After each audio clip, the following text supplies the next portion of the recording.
하나님 말씀 보시도록 하겠습니다. 디모데전서 1장 12절부터 17절 말씀입니다. 디모데전서 1장 12절부터 17절까지 말씀입니다. 디모데전서 1장 12절부터 17절까지 말씀 보시겠습니다. 신약 337, 338쪽에 걸쳐서 있습니다. 디모데전서 1장 12절부터 17절까지 말씀 함께 보시겠습니다.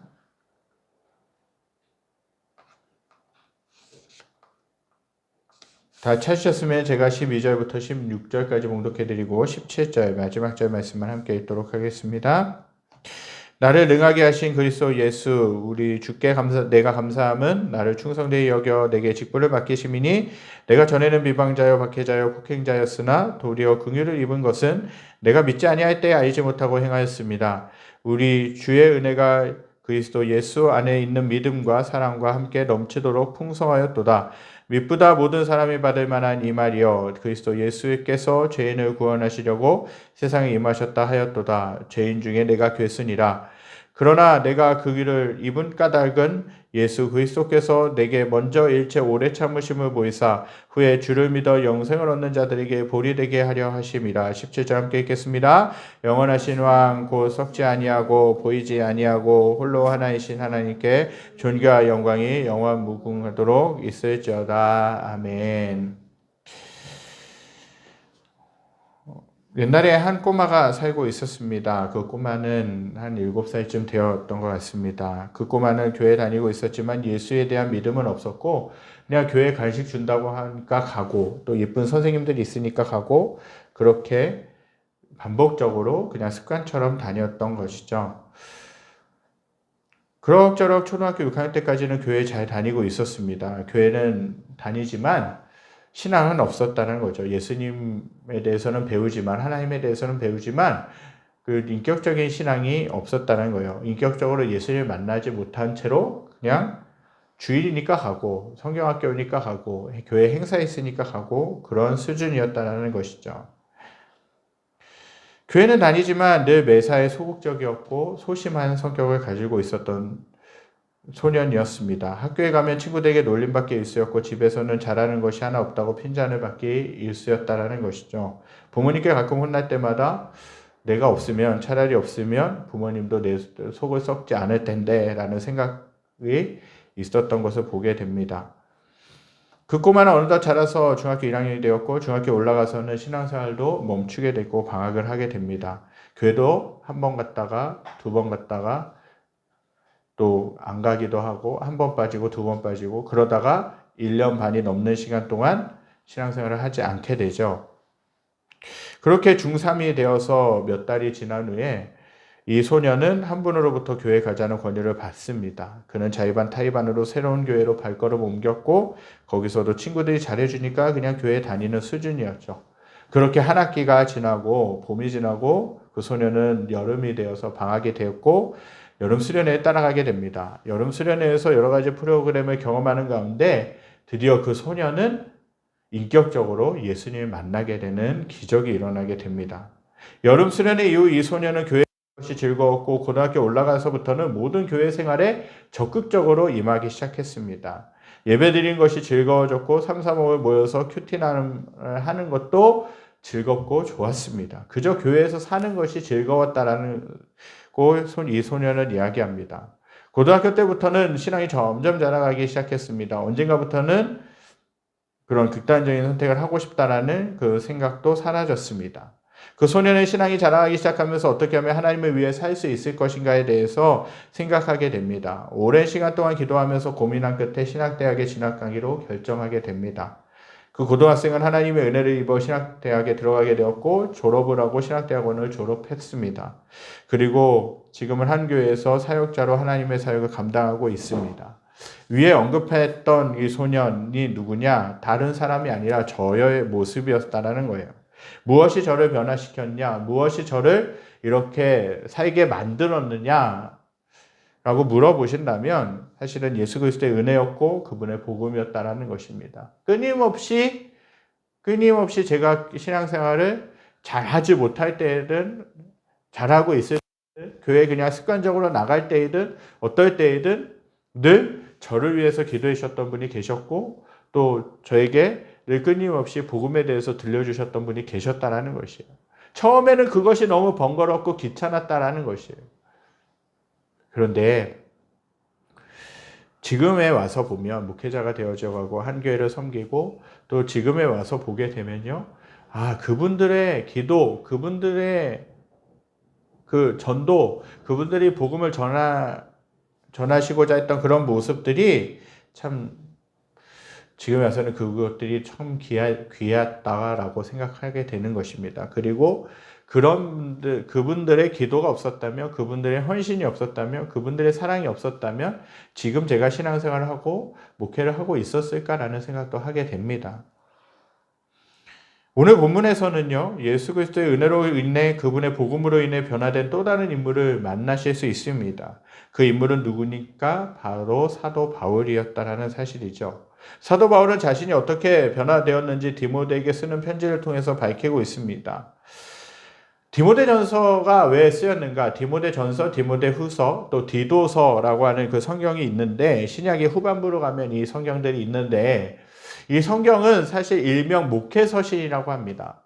영적인 아들 디모데, 사도 바울이 품고 기도하고 전도여행도 같이 따라다니고 또 교회의 사역에 대해서 보여주고 여러 가지 영적으로 이제 길러진 그 디모데에게 한 교회를 사도 바울은 맡긴 것이죠. 한 교회, 여러 교회들을 사도 바울은 개척을 했는데 그 교회를 이제 디모데에게 맡긴 것이죠. 영적인 아들이라고까지 그렇게 얘기를 하면서 오늘 디모데 전서 후서를 기록하면서 또 디도서를 기록하면서 어떻게 목회를 해야 되는가, 어떻게 신앙생활을 해야 되고 어떻게 성도를 섬겨야 되는가에 대해서 지침을 알려주는 목회서신이라고 알려져 있는 것이죠. 이 목회서신을 왜 쓰게 됐느냐? 첫째로는 외부로부터 복음의 순수성을 보호하기 위함이었다라는 것이에요. 예수 그리스도의 승천과 오순절 성령 강림 이후에 초대교회는 폭발적인 전도열로 인해 곳곳에 지역교회들을 세우게 됩니다. 그러나 이런 양적인 성장과는 달리 질적인 성장이 뒷받침되지 못했던 관계로 교회 안에는 이단 사상이 침투하게 됩니다. 거짓 교사들이 만연하게 되고요. 복음이 아닌 다른 것을 전하는 사람들이 많이 있게 되죠. 늘어나게 되는 것입니다. 이처럼 바울이 전도사역을 감당했던 그 시기에 이미 교회 안에는 이단 사상으로 인해 분란이, 교회 간에 갈등이 일어나게 됐고 또 성도들 간에 분란이 일어나게 되었습니다. 이런 이유 때문에 바울은 이단 사상을 배격하고 복음의 순수성을 변호하며 교인들을 신앙으로 바로 세우기 위해서 당시 목회에 집중하고 있었던 디모데와 디도를 향하여 이 서신들, 이 편지들을 기록하게 된 것입니다. 두 번째로 살펴볼 수 있는 것은 내적으로는 성숙한 신앙생활을 권면하기 위해서였다라는 사실입니다.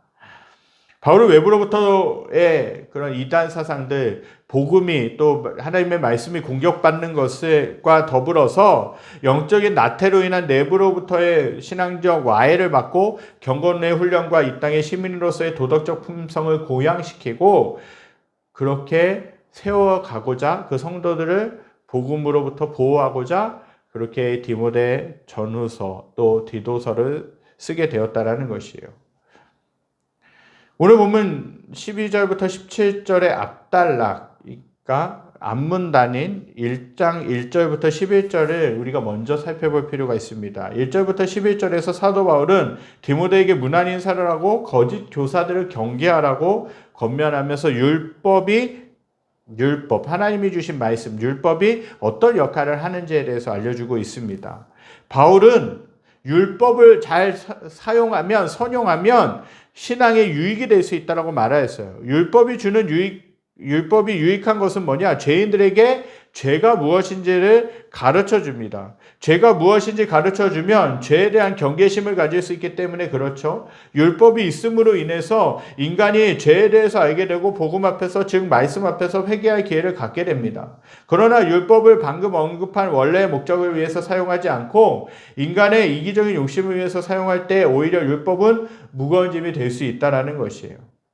쉽게 예를 들면요. 우리나라에 헌법이 있습니다. 우리나라에 여러 가지 법들이 있어요. 왜 우리나라에 그런 법들이 있습니까? 또 세계적으로 그 나라만의 법들이 있습니까? 그 법이 있어야, 그 법이라는 테두리가 있어야 어떤 것이 범죄이고 어떤 것이 바르게 살 수 있는 것인지를 알 수 있기 때문에 그래요. 만약에 법이 없다라고 생각하면 어떻겠습니까? 뭐 어떤 것이 죄인지 모르고 어떤 것이 잘못된 것인지 모르고 계속해서 혼란스럽게 될 것이에요. 서로가 서로를 죽이고 서로가 서로를 공격하고 때리고 그러면서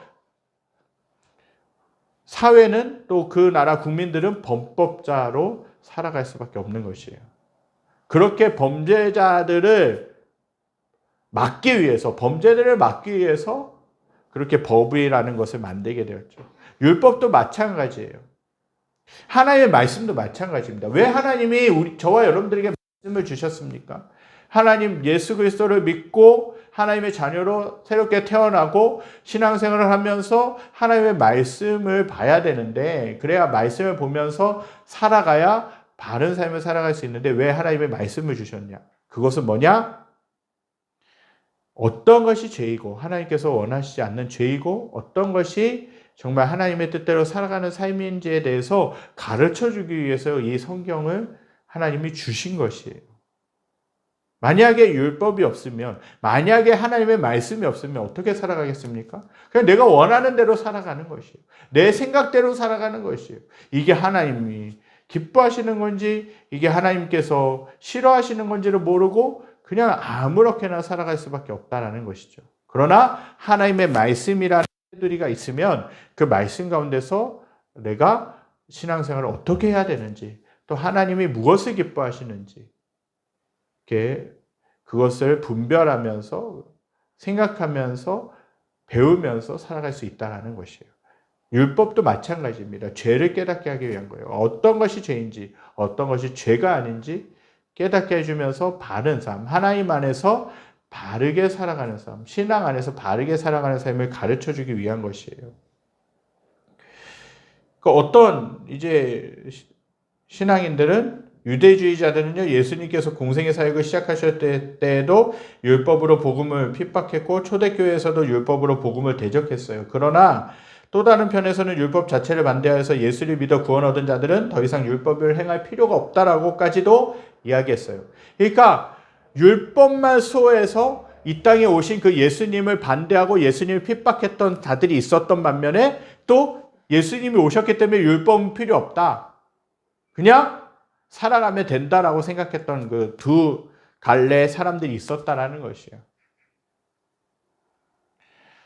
이러한 사상은 율법주의와 함께 복음을 왜곡시켜서 하나님 나라를 반대하는 사탄의 도구로 전락하게 되었다는 사실입니다. 율법주의가 중요한데, 율법이 중요한데, 하나님의 말씀을 지키면서 하나님의 말씀대로 살아가는 것이 너무나도 중요한데, 너무 율법에만 빠지게 되면요, 다른 사람들을 계속해서 공격합니다. 이 시대에 율법주의가 있는데 그 다른 교훈이 뭐냐? 하나님 말씀이 아닌 다른 교훈이 뭐냐? 여러 가지가 있을 것이에요. 이 시대 사람들은 절대적인 것이 없다라고 그렇게 생각을 합니다. 모든 종교가 다 좋은 것이라고 생각하죠. 이것이 뭐냐? 일명 종교다원주의라는 것이에요. 부처라는 그 사람도 믿고 신도 믿고 마호메트라는 그 신도 믿고 예수님도 믿고 좋은 게 좋은 거지 라고 생각하면서 살아가는 이 시대가 종교다원주의 시대예요. 여러 가지, 우리나라에도 여러 가지 종교들이 참 많이 있는 것들을 보게 됩니다. 이슬람도 많이 들어왔고요. 이슬람교도 많이 들어왔고, 또 기독교뿐만 아니라 천주교, 불교 여러 가지 종교들이 참 많이 있습니다. 어떤 신을 믿어도 구원받는 길, 구원받을 수 있지 않냐? 또 잘 살아갈 수 있지 않냐라고 생각하는 것이에요. 꼭 예수만 믿어야 되냐? 부처를 믿어도 되고 마호메트를 믿어도 되고 공자를 믿어도 되는 거 아니냐? 유독 예수를 믿으라고 하는 이유는 뭐냐? 이기적이다라고 그렇게 이야기를 하기도 합니다. 사랑하는 성도님들, 정말 그렇습니까? 다른 종교를 믿어도 구원을 얻을 수 있습니까? 정말 부처를 믿어도 구원받을 수 있는 길이 열립니까? 알라를 믿어도 구원받을 수 있는 길이 열립니까? 아니라는 것이에요. 오직 하나님 안에서 구원받을 수 있는 길은 뭐냐? 하나님의 자녀로 새롭게 태어나고 하나님 안에서 구원받는 길은 뭐냐? 예수 그리스도를 믿을 때만 우리가 구원을 받을 수 있는 줄 믿습니다. 그리고 하나님의 자녀로 우리가 살아갈 수 있는 줄 믿습니다. 사도행전 4장 12절에 이렇게 말씀하고 있어요. 다른 이로서는 구원을 받을 수 없나니 천하 사람 중에 구원을 받을 만한 다른 이름을 우리에게 주신 일이 없음이라 하였더라라고 이야기를 하고 있어요. 만약에 다른 이름으로도 예수님이 아닌 다른 신으로도 구원을 받을 수 있는 길을 열어놓으셨다면 그것을 내가 편한 것, 네가 믿고 싶은 것들을 믿고 살아가라고 이야기를 했겠죠. 그러나 하나님은 그렇게 말씀하시지 않았어요. 예수님을 믿어야 나의 자녀가 될 수 있고 예수님을 믿어야 구원의 길이 열린다라는 걸 하나님이 말씀하셨다는 사실입니다. 예수 그리스도는 4대 성인 중에 한 분이 아니라 유일하신 구원자라는 사실입니다. 우리는 이 사실을 믿을 때 구원을 받고 하나님의 자녀가 되는 줄 믿습니다. 또 다른 율법주의가 있어요. 이것은 이미 예수를 믿고 신앙생활을 하고 있는 성도들에게 자주 발견되는 모습이에요. 나는 기도도 많이 했고 교회 봉사도 열심히 했으니까 하나님께서 반드시 축복해 주셔야 돼. 그러니까 give and take 식으로 하나님을 그렇게 이용하는 것이에요. 하나님, 내가 예배를 잘 드리고 기도 생활도 열심히 하고 내가 모든 교회 봉사, 교회 행사에 빠지지 않고 참석했습니다. 그렇다면 하나님이 어여쁘게 여기셔서 긍휼히 여기셔서 나에게 복을 주셔야 되는 거 아닙니까? 그렇게 생각할 수 있는 것이에요. 그러니까 일종의 보상 심리가 있을 수 있다는 거예요.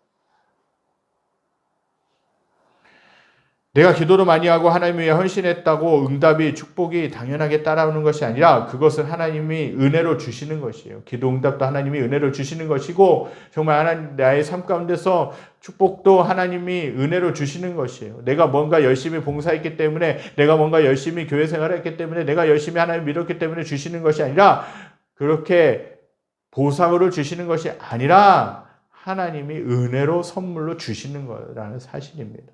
그것을 저와 여러분들이 믿을 필요가 있어요. 율법을 잘 지켰던 바리새인들과 서기관들에게 예수님이 뭐라고 말씀하셨습니까? 독사의 자식들아 너희는 악하니 어떻게 선한 말을 할 수 있느냐? 이는 마음에 가득한 것을 입으로 말함이라 하고 말씀하고 있었던 것이에요. 왜 예수님이 이 말씀을 하셨습니까? 그들은 율법을 지킨다고 했지만 종교 생활을 한다고는 했지만 마음으로는 하나님과 멀어져 있었어요. 오히려 하나님과 상관없이 자기들이 자기들 만들어놓은 율법, 세워놓은 종교 의식, 그것들만 가지고 살아왔다라는 것이죠. 하나님은요, 그분으로부터 마음이 떠난 채 형식적으로 하나님의 말씀만 지키는 걸 원하지 않으십니다. 그분은 우리가 마음을 다해 그분을 사랑하고 그분의 말씀을 지키시기 원하신다라는 사실이에요. 그리스도의 은혜의 복음은 율법을 없앤 것이 아니라 율법의 진정한 의미를 완성시킨 것이에요. 우리가 하나님의 말씀, 즉 율법을 지킴으로 구원을 받는 것이 아니라 믿음으로 구원을 받고 나를 위해 생명을 주심으로 구원해 주신 것에 감사함으로 내가 하나님의 자녀가 되었기 때문에 내가 하나님의 자녀답게 살기 위해서 하나님의 말씀을 지키는 것이라는 사실이에요. 이 두 가지를 혼돈하면 안 됩니다. 내가 구원을 받기 위해 옛날에 종교개혁 이전의 시절에서는요, 카톨릭이 그렇게 해서 부패했다라는 것이에요. 무엇인가 고행을 해야만, 무엇인가 열심히 말씀대로 살아가야만 하나님께서 나를 긍휼히 여기시고 구원해 주신다. 그런데 그게 아니라는 것이에요. 로마서에 보면요, 복음에는 하나님의 의가 나타났다라고 이야기를 하는데 그 믿음 의로운 사람은 의인은 어떻게 되느냐? 믿음으로 말미암아 생긴다는 거예요. 하나님의 말씀 믿음으로 말미암아 그리고 예수 그리스도를 믿음으로 말미암아 구원받는 것이에요. 그리고 내가 하나님의 자녀가 되었기 때문에 변화되었기 때문에 내가 하나님의 말씀을 지키면서 살아간다는 거예요. 이 두 가지 꼭 기억하실 수 있게 되길 간절히 소망합니다. 그리스도의 은혜의 복음은 율법을 없앤 것이 아니라는 것이죠. 율법을 완성시킨 것이에요. 하나님의 은혜로 살아가는 것이에요. 그 사도 바울이 이런 말씀을 하면서 12절부터 17절까지 하나님이 주신 복음, 예수 그리스도의 복음이 자신을 어떻게 변화시켰는지에 대해서 말씀하고 있어요. 12절 말씀 우리 먼저 함께 읽겠습니다. 12절 말씀 함께 읽겠습니다. 나를 능하게 하신 그리스도 예수 우리 주께 내가 감사함은 나를 충성되이 여겨 내게 직분을 맡기심이니. 아멘. 사도 바울은 12절에서 그리스도께 감사한 이유를 밝히고 있어요. 그것은 바로 나를 능하게 하신 그리스도 예수께서 나를 충성되이 여겨 내게 직분을 맡겨주셨다라는 것이에요. 사도행전에 보면요, 사도 바울이 되기 전에 사울이 됐을 때 어떤 삶을 그가 살아왔는지에 대해서 기록하고 있습니다. 사울이 되었을 때, 바울이 사울이었을 때 과거의 때 당시에는 예수님 믿기 전에는 그리스도인들을 잔인하게 죽이고 핍박하고 옥에 가두었던 사람이었어요. 정말 예수 믿는 사람들을요, 돌을 던져서 죽이기도 하고, 정말 그 사람들이 전하는 그 말씀이 듣기 싫어서 그들을 오히려 핍박하고 감옥에 가두고 공격하는 일들이 비일비재했다라는 것이에요. 그런데 그러한 자가 하나님을 향해서 하나님을 오히려 대적했던 자가 어떻게 하나님께 충성되이 여김을 받을 만한 근거가 있냐라는 것이에요. 그러면서 하나님이 어떻게 그를 충성되이 여기셔서 직분을 맡기셨냐는 것이죠. 하나님은요, 그분의 주권으로 사도 바울을 죄에서 돌이키시고 그에게 하나님의 능력을 주셔서 복음을 전하는 삶을 할 수 있게 하신 것이에요. 사도 바울이 잘나서가 아니라 하나님이 은혜로 그를 택하시고 그를 변화시키셔서 하나님을 말씀을 전하는 전도자로, 선교사로 하나님은 사도 바울을 사용하셨다는 것이에요. 사도 바울은 하나님의 절대적인 주권으로 인해서 복음의 사역을 감당했습니다. 그런 이러한 은혜를 주신 하나님께 감사를 드리고 있다는 사실입니다. 하나님은요, 저와 여러분들에게도 이러한 은혜를 베푸시는 줄 믿습니다. 오직 그분의 은혜로 당신의 사람으로 변화시키시고 당신의 능력으로 하나님의 사명을 감당할 수 있도록 은혜를 베푸시는 것이에요. 가끔씩 저는 사역자라고 인격도 부족하고 성품도 부족하고 능력도 부족한데 정말 하나님이 맡겨주신 목회자의 사명을 잘 감당할 수 있을 거라는 생각을 자주 하게 됩니다. 하지만 12절을 보면서 이런 생각이 조금은 사라지게 되었어요. 왜 그렇습니까? 내가 목회를 감당하는 것, 내가 교회에서 성도님들 한 분 한 분을 섬기고 관심을 가지고 그분의 삶을 위해서 기도하고 그렇게 말씀을 전하는 사역을 할 수 있다는 것, 그것은 뭐냐? 저의 힘으로 할 수 있는 게 아니다는 것이에요. 하나님이 주신 능력으로 이 맡겨진 일들을 감당할 수 있다는 것이죠. 행여나 성도님들 중에 자신을 돌아볼 때 나는 하나님의 자녀로 자격이 없는 것 같고 하나님을 믿는 사람이라고 말하기가 부끄럽다고 생각하는 분들이 계십니까? 또한 나는 교회에서 직분을 감당할 만한 능력이 없고 직분자답게 살지 못하고 있다라는 그런 생각 속에 사로잡힌 분들이 계십니까? 그리스도인으로 살고 교회의 직분을 감당할 만한 능력은 내 자신에게서 오는 것이 아니라 내가 열심히 노력한다고 해서 거기서부터 오는 것이 아니라 하나님으로부터 나오는 것인 줄 믿습니다. 오히려 역으로 나의 힘으로, 내 생각으로, 내 고집으로, 내 혈기로 교회를 감당하다 보면요. 하나님의 일을 감당하다 보면 갈등이 있을 수 있어요. 다른 사람들하고 갈등이 있을 수 있어요. 내가 이만큼 봉사했는데 내가 이만큼 교회를 위해서 또 성도님들을 위해서 있는 지체를 위해서 섬기고 봉사하고 다 주었는데 왜 저 사람은 나에게 안 주지? 교회는 나에게 왜 이렇게 이런 잘 해주지 않는 것 같지? 서운한 것 같지라고 생각하면요. 거기서부터 마음에 서운함이 생기고 갈등이 생긴다는 거예요. 그런데 나는 아무것도 아닙니다. 나는 부족하지만 나는 연약하지만 하나님이 주신 힘으로 내가 교회에서 섬길 수 있는 곳을 찾아서 섬기고 세울 수 있는 곳을 찾아서 세우고 성도님들과 함께 잘 교제하고 나아가기 원합니다라고 기도하면서 그렇게 살아가면요. 하나님은요. 은혜를 주셔서 계속 할 수 있도록 힘을 주시는 분이라는 사실이에요. 하나님으로부터 나오는 것이에요. 그렇기 때문에 하나님의 은혜라는 것입니다. 간절히 기도하며 소망하는 것은 뭐냐? 하나님의 능력을 신뢰하며 그분의 능력을 의지하셔서 하나님 맡겨주신 직분을 잘 감당하시는 저와 여러분들이 되시기를 간절히 소망합니다. 사도 바울은 1절에서 자신의 과거에 대한 모습, 즉 자신의 과거의 모습이 어땠냐? 비방자와 박해자와 폭행자의 모습을 고백하면서 예수 그리스도께 긍휼을 입었다라고 고백하고 있어요. 사도 바울은 회심 이전에 그리스도인들을 핍박하고 해방하고 잡아가두는 것이 하나님을 제대로 섬기는 것인 줄 알았어요. 그의 삶 속에서. 즉 하나님의 본래의 뜻을 제대로 알지 못하는 사람이었습니다. 그러나 하나님은 그러한 사도 바울을 복음으로 변화시키셔서 하나님의 뜻을 바로 알게 하시고 그분을 섬기는 사도로 세워주셨다는 것입니다.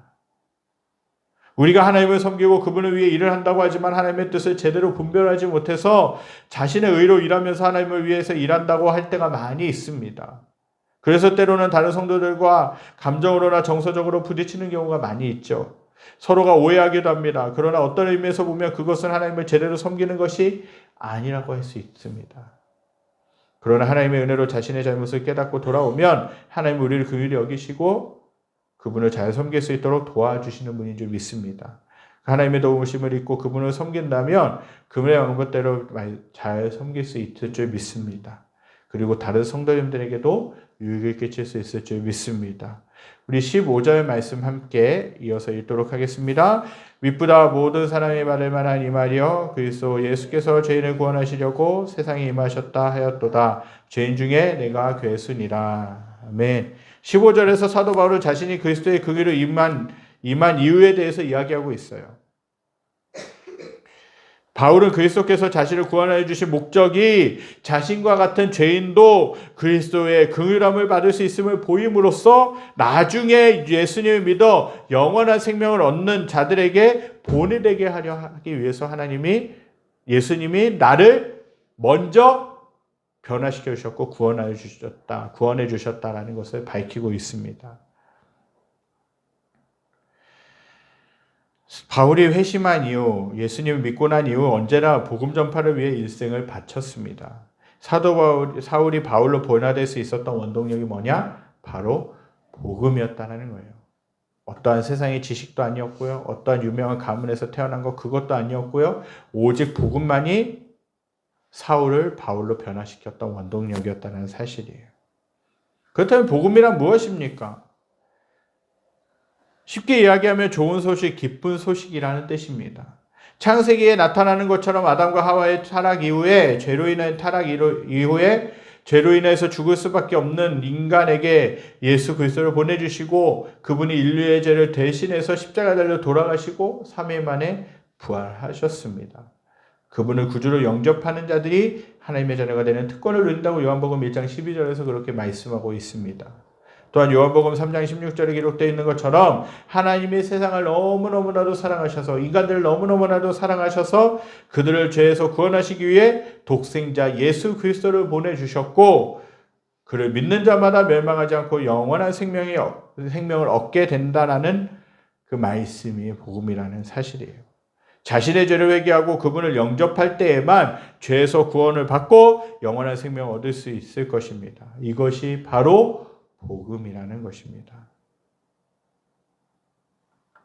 이러한 복음은 죄인 중에 괴수였던 사울을 변화시켰습니다. 많은 사람들을 변화시켰습니다. 죄인 중에 최고인 사울을 변화시켰던 복음이라면 이 세상에 변화되지 못할 사람들은 없는 줄 믿습니다. 애리조나 피닉스에 살고 있었던 한 사람이 일정 기간 징역을 살고 출소되어 나왔습니다. 이 사람은 자기가 형무소에서 나가는 날에는 반드시 자기를 그곳에 보낸 사람을 쏘아 죽이기로 작정하고 하루하루 출소될 날만을 기다리고 있었던 사람이었습니다. 두 아들을 바라보는 이 사람의 마음에는 이제 자기가 한 사람을 쏘아 죽이면 아이들을 다시 볼 수 없게 된다라는 사실을 알게 되었어요. 그래서 자기는 불행한 운명으로 이러한 길을 가지만 자식들만은 잘 되기를 원해서 그날 저녁에 아이들과 함께 교회를 찾아가게 됩니다. 하나님의 말씀이 선포될 때 그 말씀은 이 사람의 가슴을 파고들었습니다. 그는 어찌할 줄 모르는 상태에 이르게 되었어요. 이제 말씀을 끝낸 목사님은 그리스도를 모시고 새로운 인생을 살 사람은 앞으로 나와서 주님을 영접하라고 그렇게 초청했어요. 성령의 감동을 받은 이 사람은 복음에 순종하여 양편의 두 아들의 손목을 잡고 중앙 통로를 걸어서 강단 앞으로 나왔어요. 끊임없이 쏟아지는 그 눈물을 흘리며 이 사람은 품에 품고 온 권총을 목사님에게 주었어요. 그리고는 다음과 같이 말했습니다. 여러분, 나는 오늘 밤에 한 사람을 쏘아 죽이려고 총을 품에 품고 나온 악한 사람입니다. 그러나 하나님의 사랑의 복음이 나를 새 사람으로 만들어 주신다라는 것을 깨달았습니다. 나는 이제부터 새롭게 살기 원합니다. 오늘 이후로 나는 권총을 들고 가는 것이 아니라 하나님의 말씀인 성경을 들고 나를 감옥에 보냈던 사람을 계속 찾아다니겠습니다. 라고 그렇게 고백했다라는 것이에요.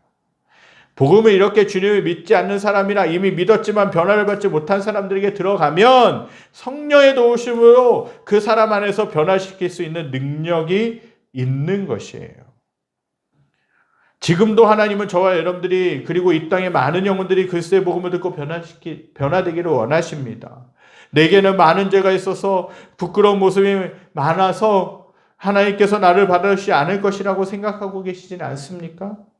하나님은 우리가 어떠한 부끄러운 과거가 있다 할지라도 회개하고 돌아오기만을 하나님은 기다리십니다. 사도 바울을 변화시킨 하나님이 저와 사랑하는 성도님들을 죄와 허물을 용서하실 수 있는 분인 줄 믿습니다. 하나님 아버지는 두 팔 벌려 우리를 기다리고 계시는 분이에요. 육신뿐만 아니라 마음과 영혼까지 그분께 돌아오기만 한다면 우리를 긍휼히 여기시고 죄를 용서해 주시고 그분을 섬길 수 있는 특권을 주신 줄 믿습니다. 우리의 삶 가운데 바울의 고백이 흘러 넘쳐야 합니다. 많은 그리스도인들이 처음에 예수님을 인격적으로 만났을 때는 감격과 감사와 은혜를 잊고 감사가 풍성하게 이렇게 살아가지만 교회 다니는 것이 좋고 예배 드리는 게 좋고 하나님의 말씀 보는 게 좋고 기도하는 게 좋은 채로 그렇게 기쁨으로 살아가는데 점점 가면 갈수록 그런 기쁨들이 사라지고 계속해서 세상적으로 계속해서 무엇인가에 얽매인 채 살아갈 때가 참 많이 있습니다. 이것은 실로 안타까운 일이 아닐 수 없습니다. 주님과의 첫사랑을 잃지 않으려면 끊임없이 기도와 하나님의 말씀을 읽으며 공부해 가고 적용해 가야 됩니다. 그렇게 할 때에야 하나님을 향한 사랑을 유지시켜 나갈 수 있는 것이죠. 기도와 말씀을 보는 동기는 하나님이 나를 구원해 주시고 하나님의 일을 할 수 있게 해주신 것에 대한 감격과 감사로 해야 될 줄 믿습니다. 그렇게 할 때 우리에게 유익이 될 것이고 우리의 신앙이 성장할 줄 믿습니다. 사도 바울은 자신의 영적인 아들과 같은 디모데에게 귀한 편지를 보냅니다. 에베소 교회 주위에 성행하고 있는 거짓 교사들을 경계하라고 그렇게 권면하면서 율법의 역할과 율법에 필요한 자가 누구인지에 대해서 그렇게 언급하기도 했습니다. 그 후에 바울이 과거에 자신이 어떠했는지 그 복음이 자신을 어떻게 변화시켰는지에 대해서 디모데에게 상세하게 알려줍니다. 복음은 죄인 중에 괴수였던 바울을 변화시켰고 예수 그리스도의 은혜는 아무런 자격 없는 바울에게 사도라는 직분을 주셔서 그분을 위해 복음을 전할 수 있도록 사용하셨다는 것이고 인도해 오셨다는 사실을 디모데에게 고백하고 있는 것이죠. 하나님은 지금도 사랑하는 성도님들에게 사도 바울이 경험했던 은혜를 베풀고 계신다고 믿습니다. 다만 우리가 그 초청에 응하지 않을 뿐인 것이죠. 우리의 힘으로 하나님의 사역을 감당할 수 있는 것이 아니라 오직 예수 그리스도의 능력으로 직분을 감당할 수 있음을 저와 여러분들이 믿으시기 바랍니다. 또한 하나님의 은혜를 입은 저와 사랑하는 성도님들은 선한 양심을 따라 믿음을 지키며 살아가야 될 줄 믿습니다. 아무쪼록 복음이 무엇인지 또 사도 바울을 변화시킨 그 하나님의 은혜가 무엇인지를 깊이 생각하시고 우리들 자신 또한 하나님의 은혜 가운데서 변화되어져서 하나님을 위해서 또 복음을 위해서 굳건하게 세상 가운데 살아가시는 저와 사랑하는 성도님들이 되시기를 간절히 소망합니다. 이 시간 말씀 기억하면서 찬양드리기 원합니다. 나를 지으신 이가 하나님, 나를 부르신 이가 하나님, 나를 보내신 이도 하나님, 모든 것은 나의 나된 것은 하나님의 은혜다 라는 찬양입니다. 이 찬양 고백 또한 사도 바울이 고백한 것이죠. 나의 나된 것은 하나님의 은혜다라고 그렇게 고백하고 있습니다. 저와 여러분들이 여기까지 있을 수 있었던 것, 저와 여러분들이 지금까지 지낼 수 있었던 것, 하나님의 자녀가 된 것, 그 어떠한 것도 나의 힘으로 된 것이 없습니다. 오직 하나님의 은혜, 예수 그리스도의 일하심을 통해서 우리가 하나님의 자녀로 살아갈 수 있었던 것이죠. 우리가 이 사실을 믿고 찬양으로 주 앞에 감사함으로 고백하며 나가겠습니다.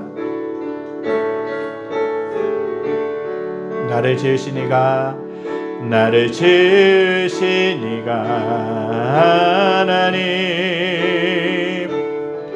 나를 부르신 이가 하나님, 나를 보내신 이도 하나님, 나의 나 된 것은 다 하나님 은혜라. 나의 달려갈게 다가도록, 나의 마지막 호흡 다하도록, 나로 그 십자가 품게 하시니, 나의 나 된 것은 다 하나님 은혜라. 한량없는 은혜, 한량없는 은혜, 갚을 길 없는 은혜, 내 삶을 애워사는 하나님의 은혜, 나 주저함 없이 그 땅을 밟음도, 나를 붙드시는 하나님의 은혜, 하나님의 은혜. 한 번 더 고백합니다. 나를 지으신 이가 하나님, 나를 지으신 이가 하나님, 나를 부르신 이가 하나님, 나를 보내신 이도 하나님, 나의 나 된 것은 다 하나님 은혜라. 나의 달려갈 길 다가도록, 나의 마지막 호흡 다하도록,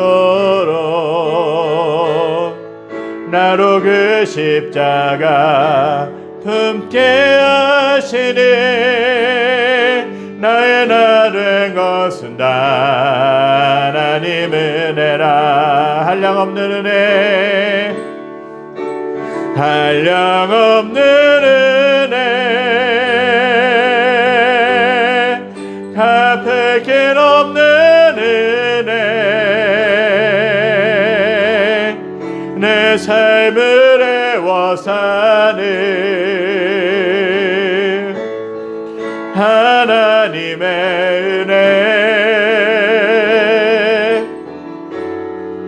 나 주저함 없이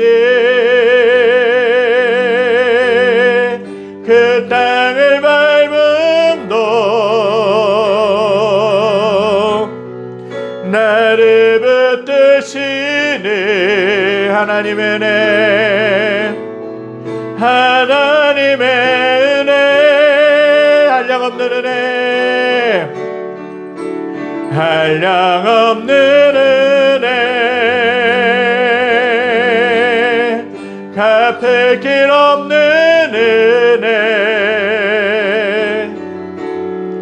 내 삶을 애워사는 하나님의 은혜, 나 주저함 없이 그 땅을 밟음도,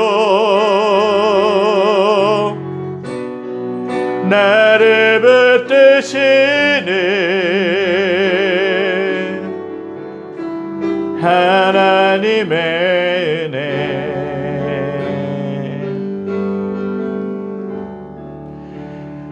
하나님은 저와 여러분들을 또 사랑하십니다. 그리고 저와 여러분들을 통해서 하나님은 일하십니다.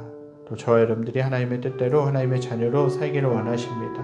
사도 바울이 하나님을 믿기 전에는 예수 믿는 자들을 잡아 가두고 핍박하고 옥에 가두고 또 죽이고 그런 일들이 하나님을 잘 섬기는 것인 줄 알았어요. 그러나 자기가 다메섹 도상에서 예수님을 만나고 난 뒤부터는 그의 삶이 완전히 360도로 바뀌었습니다. 예수 믿는 자들을 잡아 가두고 죽이기 위해서 그렇게 현안이 되어서 쫓아다녔던 것이 아니라 오히려 나를 변화시켰던, 죄인 중에게 쓰였던, 죄인 중에 정말 우두머리였던 나를 변화시켰던 그 복음을, 그 예수님을 그 전하기 위해서, 또 그 예수님을 또 증거하기 위해서 죽음도 불사하고 매맞은 것도 불사하고 핍박도 불사하고 그는 복음을 전하는 삶을 살았던 것도 보게 됩니다. 여러분들, 복음에 대해서 또 예수님에 대해서 어떻게 생각하고 계십니까?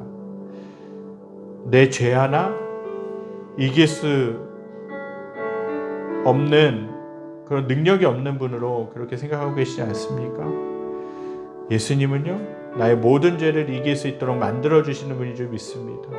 그리고 그 복음이 사도 바울을 변화시켰던 것처럼 저와 여러분들이 그 복음을 가지고 또 하나님이 주신 은혜를 가지고 우리가 변화된 삶을 살아가고 또 우리가 세상 가운데서 당당하게 정말 그 복음을 전하기를 원하시는 줄 믿습니다.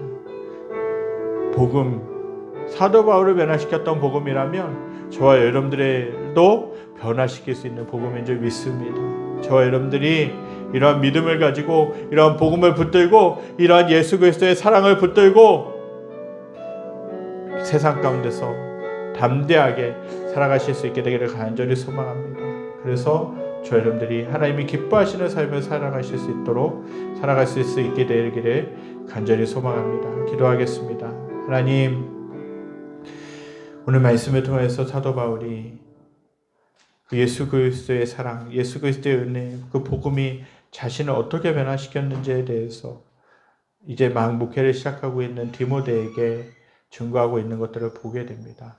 하나님, 주님께서 붙잡아 주시고 주님께서 인도하여 주시고 주님께서 함께하여 주셔서 하나님만을 의지하며 하나님만을 바라보며 하나님께만 더욱더 나아가는 삶이 될 수 있도록 인도하여 주시옵소서. 아버지, 그 복음이 사도 바울을 변화시켰던 것처럼 저희들 또한 변화시키게요. 주님께서도 우리들과 함께 하시고 우리들을 변화시키신 줄 믿습니다.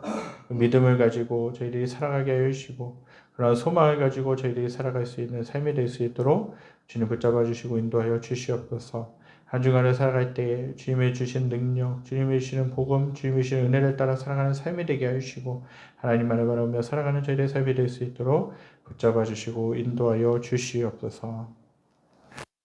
여호와는 내게 복을 주시고 너를 지키시기 원하며 여호와는 그 얼굴을 내게 비추사 은혜 베푸시기 원하며 여호와는 그 얼굴을 내게로 향하여 드사 평강 주시기를 원하노라. 이제 우리 주 예수 그리스도의 은혜와 하나님의 무한하신 사랑하심과 성령님의 감화 감동 흩어지는 역사가 죄인 중에 예수를 변화시켰던 사도 바울의 간증처럼 그 복음이 우리들을 변화시키고 우리들을 새롭게 하기를 간절히 소망하는 사랑하는 성도들 머리머리 위에 그리에 속한 직장과 가정과 모든 삶의 터전 위에 여러 가지 어려움으로 인하여서 신음하고 아파하고 있는 이 나라와 이 민족과 전 세계 모든 열방 위에 지금부터 영원까지 함께 계시기를 간절히 축원하옵나이다. 아멘.